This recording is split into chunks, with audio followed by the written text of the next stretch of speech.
What is happening there? JGamer Dude here, and I'm going to be talking about Full Metal Panic Invisible Victory. So, for those of you guys that don't know, Invisible Victory is the third season to Full Metal Panic, and it aired about 13 years after the second season. So, season 2 was about 2005.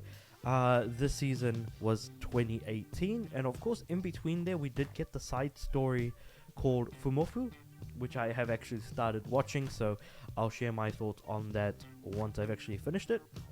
But now we're talking about Invisible Victory. So I love how like everywhere they say IV, and when they say IV, they don't actually mean the Roman number for 4.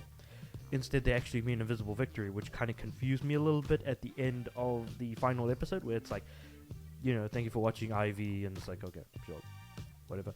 But so, all in all, the opening and ending are okay for the most part. I feel like that's kind of like the safest place to start with talking about this. The story continues on from the second season, of course, and I honestly am not very into the story anymore. Like, I feel like I checked out a long time ago, and it tries to make things feel like they care a lot more than they actually do. Which is weird to say, because like, I feel like at this point we should be caring about the characters because of like the way everything's being written, put together, and all the rest of it. And yet I'm just sitting here watching the characters and I'm like, man, you guys are doing stuff. Yeah. What stuff? Bugger if I know. Emotions run high. There's a lot of people going all over the place. Yes, there were a couple of gut punch moments, but they just didn't hit as hard as I felt like they should have. The main character is still pretty much a wet squid, despite the fact that like I feel like he should have changed, but it feels like he hasn't in terms of the way that he acts. Yeah, I feel like it's just your princess is in another castle. I feel like that's kind of what the season was. Trying to save and help someone, only for them to turn around and be like, don't help me because I don't need it. And then ultimately they then do need help later on, but then because the person who they needed the most wasn't there for them, it just kind of, yeah, I don't know, man. I feel like this just felt like a very empty season. A season filled with empty platitudes, among other things. I feel like I'm trying to like put my thoughts together on the show, and yet I just can't seem to, because everything just felt so very bland looking back at it. Yeah, the mech fights look alright. The story is okay. Like, it's not necessarily bad. It's just that it happened, and I'm kind of staring at it. I feel like, yeah, I've definitely checked out of the story, especially with in second season. I kind of didn't really have much to say regarding that, but essentially the whole story comes down to main character is getting attacked by the big bad of like what I feel like is going to be the remainder of the entire series. And so now like Chidori gets kidnapped. Does she? Actually no, she does get kidnapped.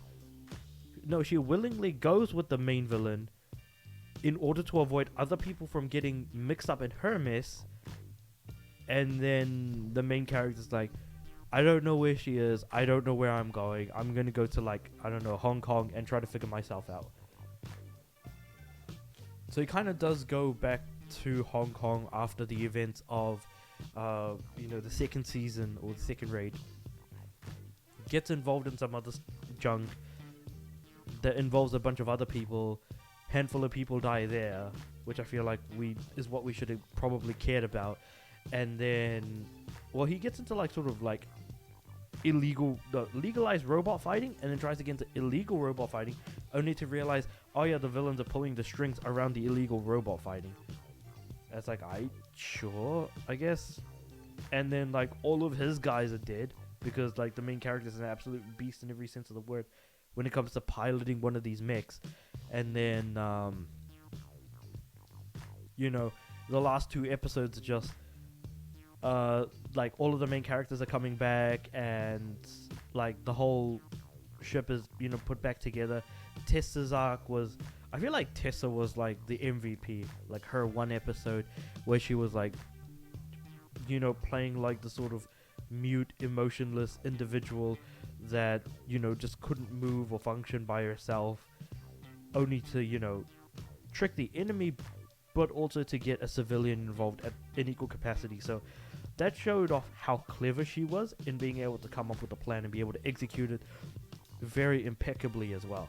So I think with all of that said, I feel like she was definitely the MVP of the season. Sagara, again, continues to exist.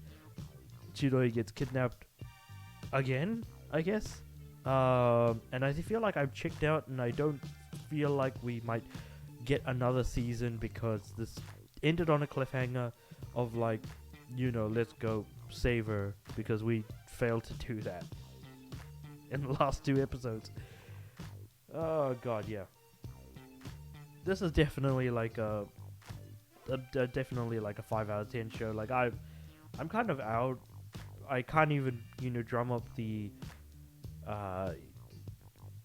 anger or annoyance to just say that this isn't gonna work out too well or anything. But yeah, at least like Fumoffu is more of what I was kind of wanting from the series. So yeah, I'm just gonna give this a 5 out of 10 and just leave it at that. Let me know what you guys think about Full Metal Panic Invisible Victory, if you've seen it before.